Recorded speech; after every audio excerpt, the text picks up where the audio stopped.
महेंद्र जी, एक बात मुझे जरा बताइए, 2024 का जो चुनाव है, ऐसा लग रहा था कि कहीं मंडल वर्सेस कमंडल ना हो जाए, तो कब अब ये माने कि ये वाला जो सोशल इंजीनियरिंग वाला फॉर्मूला चल दिया है बीजेपी ने, उसके बाद अभी इस दिशा में चीजें जाती हुई नहीं दिख रही हैं? देखिए, मंडल वर्सेस कमंडल जैसा तो नहीं लगता है, लेकिन निश्चित रूप से जो बीजेपी का धार्मिक कार्ड है वो विधानसभा चुनाव में भी चला है और लोकसभा चुनाव में भी चला है। ये तो अद्भुत कॉम्बिनेशन हो जाएगा ना, एक तरफ धार्मिक कार्ड भी चल रहे हैं और जातीय संतुलन भी साध लेंगे अगर तो बीजेपी मल्टी कॉर्नर तैयारी कर रही है, हर एंगल पे वो काम कर रही है। उधर कश्मीर का काम कर रही है, कल ही पर सुप्रीम कोर्ट का डिसीजन आया है 370 पर।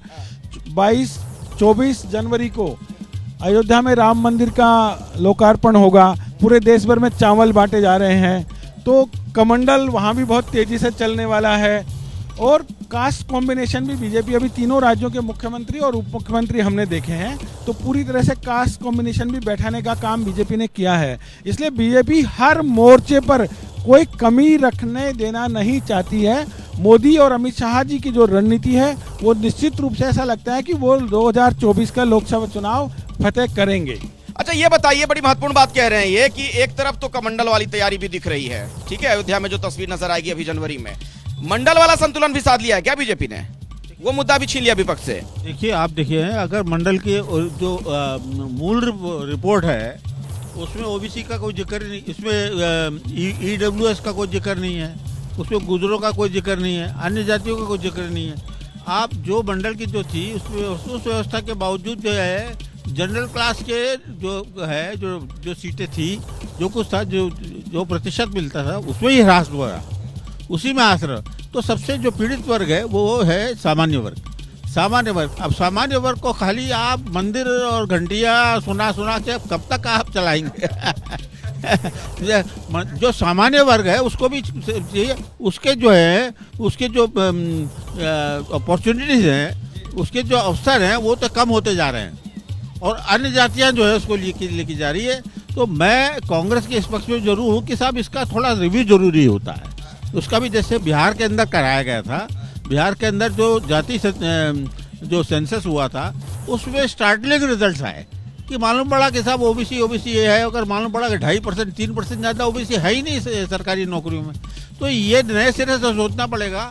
अब आप बीजेपी जो है कर रही है, जी आ गई है संदर्भ। इसका जवाब कांग्रेस के नेता से ही ले लेता हूँ। क्या आपके लिए चिंता की बात नहीं है कहीं कास्ट वाला जो आप खेल खेलने में लगे थे वो भी अगर बीजेपी ने काट दिया उसे? तो देखिए, ये हमारे लिए खेल नहीं है, हमारे लिए ओबीसी वर्ग के लिए बड़ी बात है। हमने इसलिए कहा कि वास्तव में ओबीसी के अंदर आज भी बहुत सारे लोग हैं जिनको आर्थिक रूप से, सामाजिक रूप से और आरक्षण की जरूरत है, उनको पूरी तरीके से साधना जरूरी है और इसी बात को लेकर कर रहे हैं। आज उस बात पे मोहर लग गई कि इनको जातीय कार्ड खेलना पड़ा। मध्य प्रदेश में क्या किया, छत्तीसगढ़ में क्या किया, राजस्थान में क्या किया, तो ये आपने चुनाव के पहले कार्ड खेला था, ये नतीजों के बाद खेल रहे हैं। देखिए, मेरी बात सुनिए, ये कार्ड नहीं है, हम तो करके दिखाते हैं। हमने, आपको पता, 2011 के अंदर चाहे मंडल कमीशन की सिफारिशें लागू करने की बात हो तो हमने किया। उसके अलावा आप जैसे मतलब कमंडल की भी बात करते हैं तो राजस्थान के अंदर ईडब्ल्यूएस के अंदर सबसे ज्यादा बेहतरीन कार्य माननीय मुख्यमंत्री अशोक जी के टाइम में ही हुआ, फिर भी हार गए। नहीं, लेकिन आप समझिए ना, देखिए, तुष्टिकरण की बात नहीं है, किसी के साथ भी भला। मैं बहस को आगे बढ़ाऊंगा, मुझे एक ब्रेक लेना पड़ेगा। तो कौन बनेगा मुख्यमंत्री, जो कवरेज आप देख रहे थे, इसमें मुख्यमंत्री कौन बनेगा ये जवाब तो मिल चुका है और तीनों राज्यों से ये जवाब आ चुका है। लेकिन यकीन मानिए, इसके जरिए 2024 का जो लोकसभा का चुनाव होने वाला है उन समीकरणों को साधा जा रहा है, उसके लिए तमाम इक्वेशंस बिठाए जा रहे हैं, उसके लिए फॉर्मूले इजाद किए जा रहे हैं। जैसे ही घड़ी का काटा दोपहर 2:30 पे आए, बबीता जी का दिल सास बहू साजिश के लिए मचल जाए।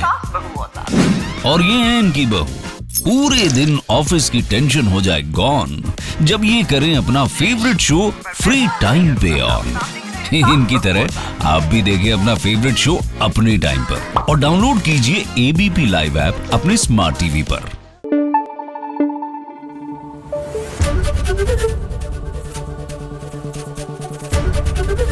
एबीपी न्यूज आपको रखे आगे।